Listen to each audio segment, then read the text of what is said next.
السلام علیکم. جناب حاضر ہیں ہم عشق کوہیں گرا کے دوسری قسط کے ساتھ. اس ناول کی انچارج ہیں Kanwa Ghazi. Episode credit goes to Ayat Noor, Saira Naz, Shumaila Hasan, Tooba Kamran, Irshma Ishfaq. Episode edited by Shumaila Hasan. Let's start with the episode.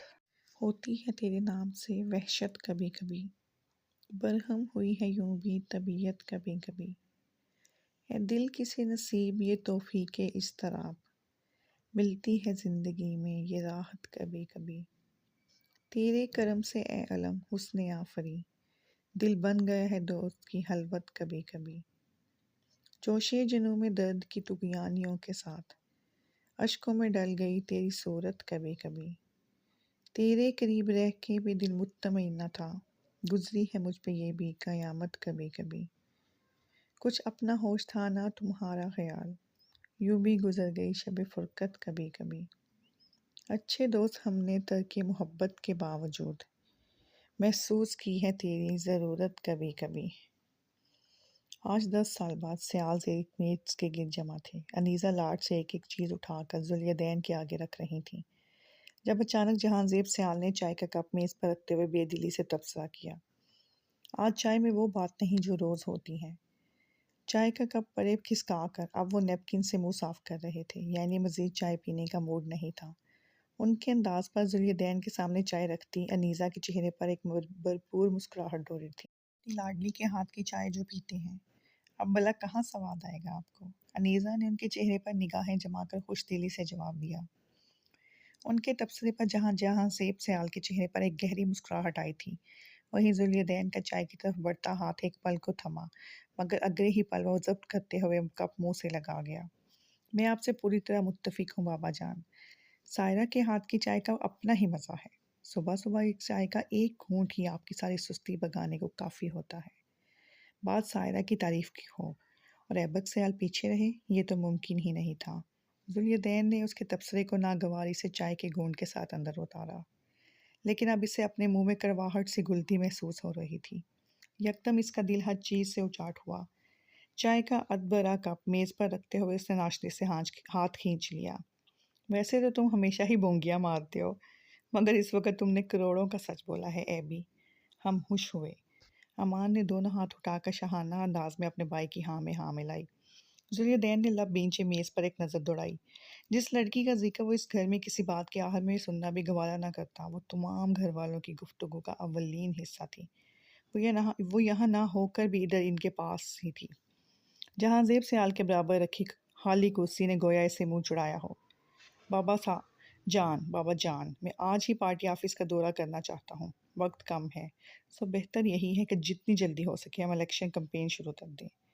ذوالیدین کے لیے موضوع اب ناقابل برداشت ہوتا جا رہا تھا، اس نے گفتگو رخ کی موڑ دیا. ایبک نے ایک گہری نظر اس پر ڈالی جو بابا کے ساتھ سائیں لگاتے لگاتے رک گیا تھا، اور وہ جانتا تھا کہ ذوالیدین نے ایسا کیوں کیا ہے. کثرے سیال میں ذوالیدین کے بعد جہاں زیب کو بابا سائی صرف سائرہ بلاتی تھی، اور آج ذوالیدین سیال نے اپنی یہ عادت بھی ترک کر دی تھی. وہاں موجود باقی نفوس نے شاید اس کا اٹکنا محسوس ہی نہ کیا، یا پھر وہ نظر انداز کر گئے تھے. بھائی، آپ آج بھی سائرہ کے معاملے میں اپنا ظرف بڑا نہیں کر سکے ہیں. ایبک نے تلخی سے سوچتے ہوئے اپنے تاثرات جوس کے گلاس کے پیچھے چھپا لیے. ابھی تو آئے ہو، کچھ دن تو گھر میں رہو، آرام کرو، یہ کہ آتے ساتھ ہی کام پہ لگ جاؤ. امان کی باتوں پہ مسکراتی انیزہ کی مسکان ذوالیدین کی بات پر یکلخت سمٹی، فوراً اس کی طرف متوجہ ہوئی تھی. اماں سائیں، میں کوئی پہاڑ توڑ کر تو آیا نہیں جو گھر میں رہ کر آرام کروں. کیا یہ بہتر نہیں کہ جو کام کل کرنا ہے وہ آج ہی کر لیا جائے؟ ذوالیدین کے سنجیدہ لہجے پر انیزہ نے بغور اس کا جائزہ لیا، جو 10 سال بعد بھی ویسے کا ویسا ہی تھا. بظاہر وقت کے ساتھ بھاگنے والا، مگر اپنی زندگی کے سب سے اہم ترین وقت کو اپنی انا کے زیر اثر اپنے قدموں تلے رون دینے والا. ٹھیک کہا بیٹا، سارے کھیل ہی تو وقت کے ہیں. کیا ہی اچھا ہو کہ انسان اپنی زندگی کے تمام تر فیصلے وقت پر ہی کر لے. انیزہ کی ذو معنی بات پر ذوالیدین کی سیاہ آنکھوں میں سرخی سی ڈورے تھی، مگر وہ کچھ کہے بھی نہ، فقط سر ہلا کر ماں بیٹ سنتے جہاں زیب سیال کی طرف متوجہ ہوا. بابا جان، میں آج آفس کا وزٹ کرنے جاؤں گا. اب کل کے لیے پارٹی ورکرز کے ساتھ میری ایک میٹنگ ارینج کروا دیجیے، میں سب سے ملنا چاہتا ہوں.